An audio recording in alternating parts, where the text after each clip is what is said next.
গণতান্ত্রিক প্রক্রিয়া অব্যাহত রাখার জন্য নির্বাচনে অংশগ্রহণ করতে হবে। কেউ ইচ্ছা করলেও দলের বাইরে ভোট দিতে পারবে না। আপনি যদি রাস্তার একজন ফকিরকেও নমিনেশন দেয় বিএনপি, তাকে রাষ্ট্রপতি করতে হবে। দীর্ঘ 50 বছর পর 71 সাল নিয়ে কথা বলতে চায় না।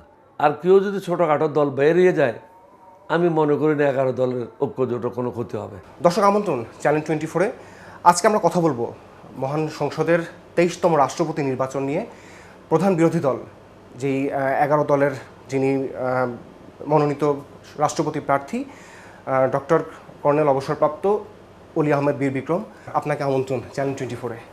আপনাকে ধন্যবাদ, এবং যারা আমাদের বক্তব্য শুনবেন দেশবাসীকে আন্তরিক অভিনন্দন জানাচ্ছি, সালাম জানাচ্ছি। আপনি তো এই যে 23তম রাষ্ট্রপতি, সেই নির্বাচনে প্রধান বিরোধী দল যেই জোটটি আছে 11 দলীয়, সেই দল থেকে মনোনীত হয়েছেন এবং রাষ্ট্রের সর্বোচ্চ অভিভাবক হিসাবে আপনি নির্বাচন করবেন। তো আপনি স্যার কতটুকু প্রস্তুত এই বিষয়টাতে? বর্তমান যারা সরকার আছে তাদের সাথে মিলে কাজ করতে হবে। আমি তো তাদের বিরুদ্ধাচরণ করতে পারবো না। ঢালাইয়ে দৃঢ়তা, নির্মাণে নিশ্চয়তা। প্রিমিয়ার সিমেন্ট, ঢালাইয়ের রাজা।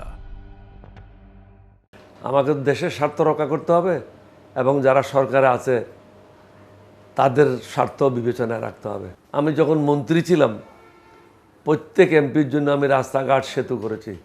এটা না যে শুধু এটা বিএনপির এলাকায় এটা কাজ হবে, অন্য এলাকায় কাজ হবে না, এই ধরনের কাজ আমি করিনি। কারণ আমি শপথ গ্রহণ করি বাংলাদেশ সরকারের মন্ত্রী হিসাবে, কোনো দলের মন্ত্রী হিসাবে না। তো একজন রাষ্ট্রপতি যখন হয়, সে বাংলাদেশের রাষ্ট্রপতি হয়। প্ল্যাটফর্ম হয় একটা রাজনৈতিক দল, কিন্তু রাষ্ট্রপতি হয়ে যাওয়ার পরে তার প্ল্যাটফর্ম হয় জনগণ, বাংলাদেশ। যারা সরকারে থাকে তাদের সাথে মিলে কাজ করতে হবে, দেশের জনগণের স্বার্থ রক্ষা করতে হবে। এটা কঠিন দায়িত্ব। আমার জন্য এটা নতুন কোনো বিষয় না। আমি এই কাজ করেছি এবং এই কাজ করতে অভ্যস্ত। আমাদের যে বর্তমান সাংবিধানিক অবস্থা, সেখানে 70 অনুচ্ছেদ আছেই, এবং যারা সরকারি দল আর কি, যে বিএনপির বাইরে কাউকে ভোট দেওয়ার সুযোগ নেই। এই হিসাবে আপনাদের তো সংখ্যাগরিষ্ঠতা অনেক কম। নিশ্চিত পরাজয় জেনেও কেন স্যার এই পদের জন্য আসা স্যার? এটা তো আপনি অ্যাভয়েড করতে পারেন না।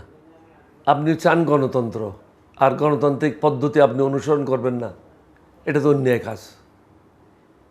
আমরা একটা দায়িত্বশীল নাগরিক হিসেবে 11 দলের পক্ষ থেকে সিদ্ধান্ত নেওয়া হয়েছে গণতান্ত্রিক প্রক্রিয়া অব্যাহত রাখার জন্য নির্বাচনে অংশগ্রহণ করতে হবে। আমরা জানি প্রয়োজনীয় সংখ্যক সদস্য আমাদের নাই সংসদে, 1/3 নেই। এটা আমরা কখনো বিএনপির সমর্থন ছাড়া জয়লাভ করতে পারবো না। এটা জানার পরেও আমরা প্রার্থী দিয়েছি, কিন্তু আমরা জনগণকে বলতে চাই আমাদের কাছেও প্রার্থী আছে যার বিরুদ্ধে কোনো শিক্ষাগত যোগ্যতার অভাব নেই, পিএইচডি করা, তাও আবার লন্ডন থেকে, সলিমুল্লাহ কলিমুল্লাহর পিএইচডি না। দীর্ঘ বর্ণাঢ্য জীবন, দুর্নীতির কোনো অভিযোগ নেই, নৈতিক স্খলনের কোনো অভিযোগ নেই, কোনো ধরনের কোনো অভিযোগ নেই। আল্লাহর মেহরবানি, তারা সবাই 11 দলীয়ভাবে সিদ্ধান্ত নিয়েছে আমার নাম প্রস্তাব করবে, এটাই করেছে। যেহেতু 70 অনুচ্ছেদ আছে, এটা কেউ ইচ্ছা করলেও দলের বাইরে ভোট দিতে পারবে না। বিএনপি যে প্রার্থী হবে, বিএনপির সবাইকে তাকেই ভোট দিতে হবে। 11 দলীয় যে প্রার্থী হবে, 11 দলীয় জোটে যারা আছে তাদের সবাইকে 11 দলীয় জোটের প্রার্থীকে দিতে হবে। যেমন আমাকে 11 দলীয় জোটের প্রার্থী করেছে, আমাদের বোধহয় 90-এর কাছাকাছি ভোট আছে মহিলা সহ মিলিয়ে, ওই ভোটগুলি আমি পাবো। বিএনপির প্রার্থী এটা যদি যদুমধুকেও দেওয়া হয়, বিএনপির সব ভোট ওই যদুমধুই পাবে। এখানে উপযুক্ত আছে কিনা, দেশের কাজ করতে পারবে কিনা, এই ওজন বহন করতে পারবে কিনা, এটার কোনো কিছু আসে যায় না। এটা শুধু বিরোধী দলের দাবি ছিল না, এটা প্রত্যেকটা রাজনৈতিক দল দস্তখত করেছে, বিএনপি সহ, যে সংস্কারগুলি করতে হবে। এই সংস্কারের অন্যতম ছিল 70 অনুচ্ছেদটা বাদ দেওয়া, অর্থাৎ সংসদ সদস্যরা যাকে ইচ্ছা তাকে ভোট দেবে, কোনো বাধ্যবাধকতা থাকবে না।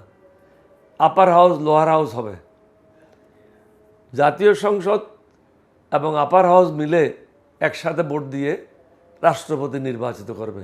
সে যেই দলের হোক না কেন, কে কাকে ভোট দিছে কেউ জানবে না, এটা গোপন ব্যালটের মাধ্যমে ভোট হবে।